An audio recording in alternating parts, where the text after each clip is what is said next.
بسم اللہ الرحمن الرحیم۔ اب اچانک آپ کسی مردے کو لے گئے اور قبرستان میں ایک چھوٹی سی قبر کے اندر ڈالا اور اوپر سے آپ نے پتھر ڈال کے بند کر دیا۔ اب فوراً بندہ خوف زدہ ہو جاتا ہے کہ مجھے اسی قبر میں ڈالا جائے گا، سانس کیسے لوں گا، اندھیرے میں دیکھوں گا کیسے، وہاں پہ بچھو بھی ہیں، وہاں پہ مختلف چیزیں بھی ہیں، تو آدمی قبر سے کیا ہو جاتا ہے، خوف زدہ ہو جاتا ہے۔ اور ہمارے مومن تو قبر کا عاشق ہے نا۔ عجیب جملے روایت فرماتے ہیں جس طرح دلہا اپنی شادی کی پہلی رات کا انتظار کرتا ہے، اور اس بولتے ہیں اسے شادی کی پہلی رات ہر جوان کے لیے ایک انتظار والی رات ہوتی ہے، جیسے آپ اپنی ہندی میں سہاگ رات بولتے ہیں، تو فرماتے ہیں مومن کے لیے مومن کی قبر سہاگ رات ہے، کی شادی ہوتی ہے گویا۔ اب 5 منٹ کے چھوٹی سی اندھیری قبر میں شادی کیسی ہوتی ہے؟ چھوٹی سی قبر، آکسیجن بھی نہیں ہے، بندہ کھڑا بھی نہ ہو سکے، سانس بھی نہ لے سکے، اتنی گرمی، نہ آکسیجن، نہ اے سی، نہ ہوا، نہ پنکھا، قبر مومن کے لیے شادی کی رات کیسے؟ جو غلط کنسپٹ ہمارے ذہنوں میں بیٹھے ہوئے ہیں نا۔ اب سوچا قبر میں فشار ہوگا، بچھو آئیں گے، عذاب ہوگا، منکر و نکیر آئیں گے اور پوچھیں گے بتا تیرا رب کون ہے، تیرا خدا کون ہے۔ تو میرا آپ سے سوال ہے کہ ہر بندہ جو مرتا ہے اس کی قبر ہے کہ نہیں؟ سب کی قبر ہے نا۔ مطلب ہندو بھی مرے گا تو منکر و نکیر پوچھے گا، مسلمان بھی مرے گا تو منکر و نکیر پوچھے گا، تو اس میں تو ہندو تو بچ گئے نا۔ ہم سارے جائیں گے قبروں میں، منکر و نکیر پوچھے گا انہوں نے جلا کے جان ہی چھڑا دی، کوئی قبر نہیں ہندوؤں کی۔ اب کہاں پوچھیں گے ہم سے منکر و نکیر کہ بتا تیرا رب کون ہے، تیرا خدا کون ہے؟ وہ تو کہتے ہم تو جان چھڑا کے آ گئے نا، ہم نے اسی وقت 5-10 منٹ بعد پہ تو مشینیں آ گئی ہیں اور ودن منٹس جو ہے باڈی کو جلا کے راکھ کر کے، اور راکھ کو بھی ہم نے ان کی جو بھی ہے اپنی نہر میں ہم نے اس کو پھینک دیا۔ اچھا وہ لوگ جو جہازوں میں خدا نخواستہ حادثوں کا شکار ہوئے اور مر گئے، ان کی قبر کا کیا ہوگا؟ جو لوگ سمندروں میں ڈوب کے مر گئے، مچھلیاں ان کے بدن کو کھا گئیں، ان کی قبر کا کیا ہوگا؟ جو لوگ بموں میں چیتھڑے اڑ گئے ان کا کیا ہوگا؟ یا فرعون جن کی ممیز بنی شیشے میں ڈال دیا، کئی لوگ اپنی باڈیز کو فریز کر لیتے ہیں، ان سے منکر و نکیر کیسے پوچھے گا؟ اصلاً یہ بولا گیا کہ بندے کو فشار قبر ہوگا، یہ 7 فیٹ کی قبر کسی نے آج تک دیکھا اس میں فشار ہو؟ پھر یہ بولا جائے قبر اتنی بڑی ہو جاتی ہے، آج تک کسی نے دیکھا کہ قبر بڑی ہو جائے؟ جو قبر بولا جاتا ہے وہ یہ مٹی والی قبر نہیں ہے۔ خودوں کو لے کر جاتے ہو قبرستان میں، اس میں کوئی منکر و نکیر نہیں ہے، نہ یہ بڑی ہوتی ہے، نہ یہ چھوٹی ہوتی ہے، نہ یہاں پہ فشار ہوتا ہے، یہ زمین ہے جہاں پہ تم سفر کر رہے ہو۔ عذاب بدن کے لیے نہیں ہے، عذاب روح کے لیے ہے۔ اصل بدن کا کیا گناہ کہ بدن کو عذاب ملے؟ بالکل ایسے ہے کہ آپ نے کسی بندے کو گاڑی ماری اور وہ ڈنڈے گاڑی کو مارنے لگا، ڈرائیور کو چھوڑ دے، ڈرائیور کے اس نے لگایا ہے تجھے مار، جتنا مارنا ہے اسے مار، میں پیچھے ہٹتا ہوں، جتنی سزا دینی ہے پھانسی بھی کس کو دو، گاڑیوں کو لٹکانا شروع کر دو، تو مانو گے؟ تو راکب ہے یا مرکب ہے؟ تو بدن پہ سوار ہے، جہاں لے جائے تیری مرضی اسے حسین کی مجلس میں لے آ، تیری مرضی اسے کسی شراب خانے لے جا، تیری مرضی زبان پہ حلال لقمہ ڈال اپنے گلے سے نیچے، تیری مرضی تو حرام کھا، زبان میں تو شعور نہیں ہے نا۔ یہیں سے فرق بدن اور فرق روح کا پتہ چلتا ہے۔ فرمایا قبر سے مراد یہ قبر نہیں ہے، تبھی ہمارے بچے ڈرتے ہیں اس قبر میں جانا ہے۔ آج تک ہماری بڈیاں کہتی ہیں بس اتنا کوئی سلسلہ کرے اس کے اندر ہم نہ جائیں۔ بھائی تم نہیں جاؤ گے، تمہاری باڈیز جائیں گی۔ باڈی کو قبر میں کیوں ڈالا جاتا ہے؟ جلایا کیوں نہیں جاتا؟ فلسفی، ہر چیز کی فلسفی۔ سمندر میں کیوں نہیں پھینکا جاتا؟ فریز کر کے کیوں نہیں رکھا جاتا؟ اسے دفن کیوں کیا جاتا ہے؟ پہلی بات، مرنے کے بعد انسان کی باڈی سے جو بدبو آتی ہے وہ کسی حیوان کی باڈی سے بھی نہیں آتی۔ یعنی آپ نے مرے ہوئے کتے کی جو بدبو آپ نے جو محسوس کی ہو کچھ لوگوں نے، اس سے بھی زیادہ بدتر بدبو ہوتی ہے انسان کی باڈی۔ میں صرف باتیں نہیں کر رہا، ہمارے وہ لوگ جو NGOs میں کام کرتے ہیں، جو باڈیز کو اٹھاتے ہیں، وہ بتا رہے ہیں کہ مولانا کچھ باڈیز رہ گئی تھیں کسی جگہ پہ، لینے گئے اتنی بدبو تھی، 1 مہینے تک وہ بدبو ہمارے دماغ سے نکل نہیں رہی تھی۔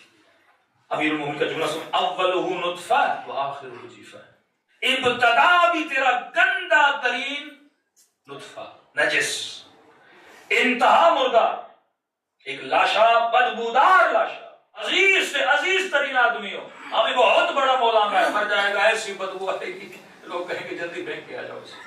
عزیز ترین رشتہ آپ کا، بیوی سے بڑا پیار ہے، بیٹے سے بڑا پیار ہے، باپ سے بڑا پیار ہے، ہاں بھائی جیسے مرے گا نا، کوئی مرشد بھی آپ کا ہوگا نا، بدن سے کیا آئے گی؟ ایسی بدبو آئے گی، 2 دن بندہ گھر میں نہیں رکھ سکتا اس کو۔ لہٰذا حکم ملا اسے کیا کرو؟ دفن کرو۔ دفن کیوں کرو؟ جلائیں کیوں نہیں؟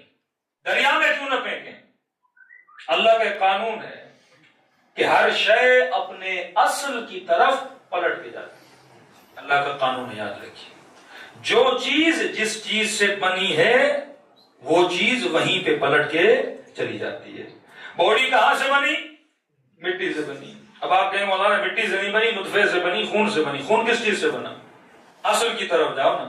آپ نے پھل کھائے، پودے کھائے، آلو کھائے، ٹماٹر کھائے، یہ سارے کہاں سے نکلے؟ مٹی سے نکلے۔ اور جب آپ نے کھائے اس سے کیا بنا؟ پروسیس ہو رہا ہے نا۔ ایک آپ نے دانا زمین میں ڈالا، مٹی نے اسے درخت بنایا، اس درخت سے پھل آئے، پودے آئے، وہ آپ نے کھائے، اس سے خون بنا، خون سے نطفہ بنا، نطفے سے حلقہ بنا، مضغہ بنا، یہاں تک کہ جسم اور باڈی کمپلیٹ ہوتی کر یہ انسان بنا۔ پھر واپس یہی انسان پلٹ کے کہاں جائے گا؟ اسی مٹی میں جائے گا۔ پھر میری پوری باڈی مٹی میں جائے گی، پھر یہ باڈی مٹی بن جائے گی، پھر اسی مٹی سے کوئی پودا نکلے گا، پھر کوئی کھائے گا، پھر باڈی بنے گی۔ پروسیس صدیوں سے چل رہا ہے۔ جس طرح مٹی سے لکڑی بن کے نکلتی ہے، جس طرح مٹی سے لوہا نکلتا ہے، جس طرح مٹی سے پیٹرول نکلتا ہے، اسی طرح مٹی انسان جنم دیتی ہے نا۔ اور یہی انسان واپس پلٹ کے مٹی میں جاتے ہیں، پھر مٹی بنتے ہیں، پھر لاکھوں انسانوں کی باڈیز بنتی ہیں، لیکن روح ایک ہی بنتی ہے، روح مٹی سے نہیں بنتی۔ تبھی کہا انا للہ و انا الیہ راجعون۔ للہ کیوں کہا؟ کہ نفخت من روحی۔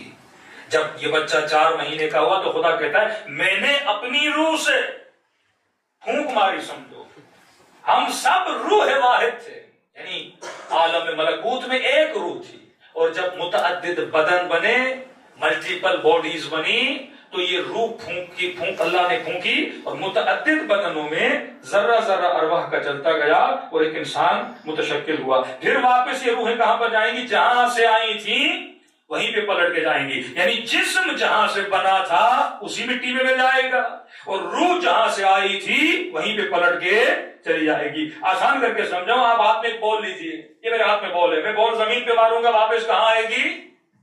زمین سے اٹھ کے جہاں سے پھینکی گئی تھی وہیں پر آئے گی۔ بالکل اسی طرح اللہ نے روح کو اوپر سے نیچے کی طرف نازل کیا، اور جیسے ہم مریں گے پھر روح نیچے سے اوپر کی طرف چلی جائے گی۔ مٹی میں اس لیے دفن کیا جاتا ہے کیونکہ یہ چیز مٹی سے بنی ہے، جہاں کی امانت ہے وہیں پہ امانت کو واپس کیا جاتا ہے۔ ہم آگ سے نہیں بنے کہ ہمیں جلایا جائے، ہم پانی سے نہیں بنے کہ ہمیں سمندر میں پھینکا جائے، ہم مٹی سے بنے ہیں، ہمیں مٹی میں مل جانا ہے۔ باڈی کو ویسٹ تھوڑی کرنا ہے، دوبارہ مٹی بناؤ، ایک ٹھیلا بنے گا، پھر سے کوئی درخت بنے گا، تاکہ یہ باڈی ویسٹ بھی نہ ہو، اپنی امانت وہیں پہ واپس چلی جائے، اور روح جہاں سے آئی تھی وہیں چلی جاتی ہے۔ اب جو بدن مٹی سے نکلا اس کے اندر مٹی والی عادتیں ہوتی ہیں۔ کبھی کبھی بارش ہوتی ہے، آپ کو وہ مٹی کی خوشبو کتنی اچھی لگتی ہے، اس کا تعلق آپ کی فطرت سے ہوتا ہے۔ دونوں عادتوں کو آپ نے الگ کرنا ہے کہ بھائی میں بدن نہیں ہوں، بدن ایک گاڑی ہے جو اللہ نے مجھے دی ہے، چلتی ہے، ایک دن پرانی ہو جائے گی، اور اس گاڑی کو میں نے چھوڑ کے پھر عالم برزخ میں ہماری روح کو نیا بدن دیا جائے گا، نئی باڈی دی جائے گی۔ روح وداؤٹ باڈی نہیں رہ سکتی، روح ہمیشہ، روح کو سواری کی ضرورت ہے۔ عالم برزخ میں نیا بدن دیا جائے گا جسے بدن برزخی بولا جاتا ہے۔ وہ ایکسٹرا آرڈنری اس کے اندر کوالٹیز ہوں گی، ایکسٹرا آرڈنری لذتیں پانے کی صلاحیت اس کے اندر ہوگی۔ یہ بدن ہم نے یہیں پہ چھوڑنا ہے، پھر اللہ وہاں پہ نیا بدن دے گا، پھر اسی بدن میں جائیں گے۔ تو جو منکر و نکیر کے سوال و جواب ہیں، جو عذاب ہیں، جو فشار قبر ہیں، وہ اس زمین والی قبر میں نہیں ہوں گے۔ قبر سے مراد ہے عالم برزخ۔